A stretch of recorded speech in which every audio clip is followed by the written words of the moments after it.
আপুনি শৃংখলা কিবা ভাবুকি দিছে বোলে? হয়, আপুনি ঢাকাপতিৰ দম দিছে বোলে তেখেতক? আপোনাক ক'ত লগ পাম সেইটো কওক না আপুনি? ক'ত যোৰহাট কোন জেগাত লগ পাম আপোনাক? ৰজা মেডামত? ঠিক আছে, গৈ আছো। নামটো কি ক'লে আপোনাৰ? আজাদ চৌধুৰী।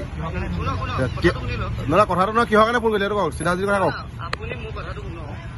মই আপোনাৰ কথা সুধিবলৈ ফোন কৰা, নিজৰ কথাখিনি ক'বলৈ ফোন কৰিছো। আপোনাক কি খবৰ? আপোনাৰ কথাটো শুনিছো, মোৰ কথাটো শুনক।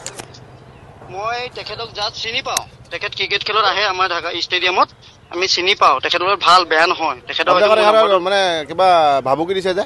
এক চিকুট নাই দিয়া, মোৰ কথাটো শুনকচোন। মই জাষ্ট তেখেতক কৈছো যে দাদা, তেওঁৰ আমাৰ ঢাকাপতি নাম নহয়, আমাৰ কবস্থান উঠে ৰেজিষ্টাৰ নাম। তেওঁ কৈছে নহয় ঢাকাপতি নহয়, ঢাকাপতি নহয়, আমাৰ কবস্থান উঠে। বাছ ইমানটোৱে ক'লো। তেখেতেহে যি দুই এটা কথা অলপ মানে বেয়াকে ক'লে, তাৰপিছত ফোনটো তেওঁ কাটি দিলে। তাৰ বাহিৰে একো কোৱা নাই। আপোনাৰ এতিয়া লগ পাই আছো দিয়ক, গৈ আছো। হ'ব। এতিয়া ডিটেনশ্যন কেম্পত থকা বাংলাদেশীখিনি যদি মুক্ত মনেৰে শিৱসাগৰৰ নিচিনা জেগাত ঘূৰি ফুৰিব পাৰে, তাত আমাৰ আপত্তি আছে। কালি ধৰিছে আৰু ধৰিব লাগে। এতিয়া গুজৰাটত বুলডজাৰ চলাইছে, আমাৰ ইয়াত আকৌ পুলিচৰ গাড়ীত বহাই ঘূৰাই ফুৰাইছে। আমাৰ আপত্তি আছে তাত। একেখন ভাৰততে এজেগাত চলাইছে বুলডজাৰ, আমাৰ ইয়াত আকৌ পুলিচৰ গাড়ীত বহাই ঘূৰাই ফুৰাইছে। তাত আমাৰ আপত্তি আছে। আজি যোৰহাটৰ দৰে জেগাত ঢাকাই পতি হ'ল, মানে কি ঢাকাৰ পৰা আহিছে সিহঁতি, তাত বুলডেজাৰ চলিব লাগে। তাত। আৰু যদি চৰকাৰে নোৱাৰে আমাক দিয়ক, আমি চলাম। খালি উজনি অসমত কোনো খিলঞ্জীয়া মানুহৰ বাদে বাংলাদেশী অনা অসমীয়া কাৰো দপদপনি চলিব দিয়া নহ'ব, যেতিয়ালৈকে আমি আছোঁ।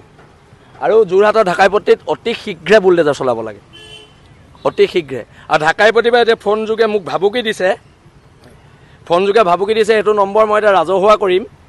এই নম্বৰটো মই ৰাজহুৱা কৰি আছোঁ, আৰু ইয়াৰ ওপৰতো ব্যৱস্থা অসম আৰক্ষীয়ে ল'ব লাগিব। কাক চাপিবলৈ কি আছে? ফোন নম্বৰটো মই এতিয়া দি দিম ফেচবুকত। বিল আছি থানাৰ ল'ৰাই ইয়াৰ ওপৰত ব্যৱস্থা গ্ৰহণ কৰিব। পিটন দিয়া হ'ব। এইবোৰ ইয়াত ধমকি চমকি ছিষ্টেম নাই, পিটন দিয়া হ'ব। নাই সেইটোৰ ওপৰত একো প্ৰতিক্ৰিয়া দিবলগীয়া নাই। তেওঁলোকৰ এইটো সংগঠনৰ আভ্যন্তৰীণ বিষয়। কিন্তু কথাটো হৈছে শংকৰজ্যোতিৰ ওপৰত ছোৱালী এজনী এলিগেশ্যন আনিছে।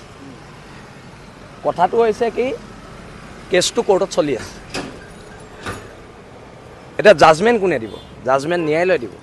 জাজমেণ্ট মই দিম নেকি, বা কোনোবা ব্যক্তি বিশেষে দিব নেকি? জাজমেণ্টটো কোনো ব্যক্তি বিশেষে নিদিয়ে, জাজমেণ্ট ন্যায়ালয়ে দিব। মোৰ ওপৰত এলিগেশ্যন আনিছিলে যে মই মানুহ এজনক থু মাৰিছোঁ বুলি, মোক এৰেষ্টো কৰিছিলে, জেলো হৈছিলে। তাৰপিছত ন্যায়ালয়ে জাজমেণ্ট দিছে যে থু নাই মৰা, হয়নে নহয়? ন্যায়ালয়ে ক'ব কথাবিলাক। এতিয়া আকৌ নতুন বাম উকিল ওলালে নহ'ব নহয়।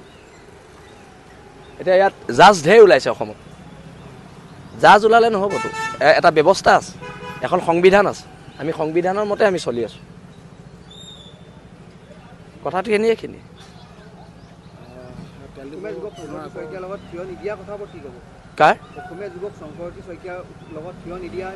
আমি দিছোঁ নহয়, বেলেগে নিদিয়াটো বাদ দিয়ক, আমি দিছোঁ নহয়।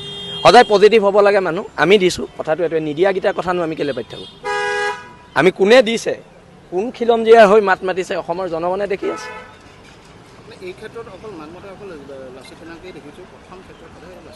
আমিয়ে থাকিম, চিন্তা কৰিবই নালাগে। বাকীবোৰৰ কথা মই কেনেকৈ ক'ম? মই আমাৰটোহে ষ্টেণ্ডটো দিব পাৰিম। মই মোৰ ঘৰখনৰ কথা ক'ব পাৰিম, মই বেলেগৰ ঘৰৰ কথা কেনেকৈ ক'ব পাৰিম?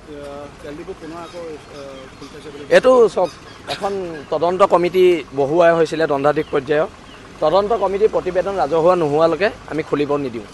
এতিয়া খুলিছে যদিও কাইলৈ ইয়াৰ বিৰুদ্ধে আমি অইলত প্ৰতিবাদ কৰিম। অইল ইণ্ডিয়াৰ কৰ্তৃপক্ষৰ লগত আলোচনাত বহিম।